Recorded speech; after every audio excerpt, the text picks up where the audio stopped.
ಪ್ರಿಯಕರನ ಜೊತೆ ಸೇರಿ ತಾಯಿಯಿಂದಲೇ ಮಗಳನ್ನ ಕೊಲೆ ಮಾಡಿರುವಂತಹ ಆರೋಪ ಕೇಳಿಬಂದಿದೆ.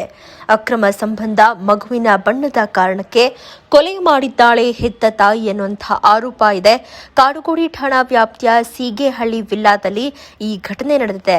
ವೆನಿಲ್ಲಾ ಎಂಬ 6 ವರ್ಷದ ಮಗುವನ್ನ ತಾಯಿಯೇ ಕೊಲೆ ಮಾಡಿದ್ದಾಳೆ ಎನ್ನಲಾಗ್ತಾ ಇದೆ.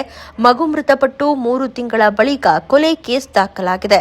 ಮಗು ಕೊಲೆ ಸಂಬಂಧ ಪತ್ನಿ ಮತ್ತು ಆಕೆಯ ಪ್ರಿಯಕರನನ್ನ ಪತಿ ಪೊಲೀಸ್ ಠಾಣೆಗೆ ಏರುವಂತೆ ಮಾಡಿದ್ದಾನೆ. ಪತಿ ಈ ಕೇಸನ್ನ ದಾಖಲಿಸಿದ್ದು, ಪತ್ನಿ ಹಾಗೂ ಆಕೆಯ ಪ್ರಿಯಕರನೇ ನನ್ನ ಮಗಳನ್ನ ಕೊಲೆ ಮಾಡಿದ್ದಾರೆ ಅಂತ ಹೇಳಿ ದೂರನ್ನ ಕೊಟ್ಟಿದ್ದಾನೆ. ಪತ್ನಿ ಪ್ರಿಯಾಂಕಾ, ಪ್ರಿಯಕರ ಮೋಹನ್ ವಿರುದ್ಧ ಇದೀಗ ಪತಿ ಪ್ರವೀಣ್ ಪ್ರಕರಣವನ್ನ ದಾಖಲಿಸಿದ್ದಾರೆ. ದೂರಿನ ಮೇರೆಗೆ ಕಾಡುಗೋಡಿ ಠಾಣೆಯಲ್ಲಿ ಪ್ರಕರಣ ದಾಖಲಾಗಿದ್ದು, ದಾವಣಗೆರೆ ಮೂಲದ ಪ್ರವೀಣ್ ಮತ್ತು ಬೆಂಗಳೂರಿನ ಪ್ರಿಯಾಂಕಾ 2007ರಲ್ಲಿ ಮದುವೆಯಾಗಿದ್ರು. ದಂಪತಿಗೆ 17 ವರ್ಷ ಮತ್ತು 5 ವರ್ಷದ 2 ಹೆಣ್ಣು ಮಕ್ಕಳಿದ್ರು.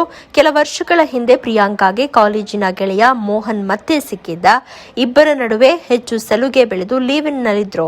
ಈ ಬಗ್ಗೆ ಪ್ರಶ್ನಿಸಿದಾಗ ಡೈವೋರ್ಸ್ ಕೊಡಲು ಪಟ್ಟು ಹಿಡಿದಿದ್ದಂತೆ ಪ್ರಿಯಾಂಕಾ. ಬಳಿಕ ಕಾಡುಗೋಡಿಯಲ್ಲಿ ಪ್ರಿಯಾಂಕಾ ಮತ್ತು ಮೋಹನ್ ವಾಸ ಮಾಡ್ತಾ ಇದ್ರು. ಜೊತೆಗೆ ಮೃತಪಟ್ಟಿರೋ ಮಗಳನ್ನ ಇರಿಸಿಕೊಂಡಿದ್ರು. ಮಾರ್ಚ್ 24ರಂದು ಇದ್ದಕ್ಕಿದ್ದಂತೆ 5 ವರ್ಷದ ಮಗು ಮೃತಪಟ್ಟಿದೆ ಎನ್ನಲಾಗ್ತಾ ಇದೆ.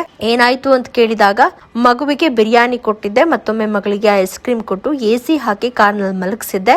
ಆದ್ರೆ ಮನೆಗೆ ಹೋದ ನಂತರ ಬೆಳಗ್ಗೆ ನೋಡಿದಾಗ ಮಗು ಸತ್ತಿದೆ ಅಂತ ಹೇಳಿ ಪತ್ನಿ ಹೇಳ್ಕೊಂಡಿದ್ದಂತೆ. ಬಳಿಕ ಮರಣೋತ್ತರ ಪರೀಕ್ಷೆ ವರದಿಯನ್ನ ಸಂಬಂಧಿ ವೈದ್ಯರಿಗೆ ಕಳಿಸಿದ್ದ ತಂದೆ ಏನೋ ತಪ್ಪು ನಡೆದಿದೆ ಅಂತ ಹೇಳಿದ್ರಂತೆ. ವಿದೇಶದಲ್ಲಿರುವಂತಹ ವೈದ್ಯರು ಹೀಗಾಗಿ ಮಗಳಿಗೆ ಒದ್ದು ಉಸಿರುಗಟ್ಟಿಸಿ ಕೊಲೆ ಮಾಡಿದ್ದಾರೆ ಅಂತ ಹೇಳಿ ತಂದೆ ದೂರನ್ನ ಕೊಟ್ಟಿದ್ದಾರೆ. ಸದ್ಯ ಪ್ರಿಯಾಂಕಾ ಗೆಳೆಯ ಮೋಹನನ್ನ ಪೊಲೀಸರು ಬಂಧಿಸಿದ್ದಾರೆ. ಇತ್ತ ತಾಯಿ ಪ್ರಿಯಾಂಕಾ ನಾಪತ್ತೆಯಾಗಿದ್ದು, ಪೊಲೀಸರು ಆಕೆಗಾಗಿ ಶೋಧ ಕಾರ್ಯ ನಡೆಸುತ್ತಿದ್ದಾರೆ. ಮೃತ ಮಗುವಿನ FSL ವರದಿಗೆ ಇದೀಗ ಪೊಲೀಸರು ಕಾದು ಕುಳಿತಿದ್ದು ತನಿಖೆಯನ್ನ ಮುಂದುವರೆಸಿದ್ದಾರೆ.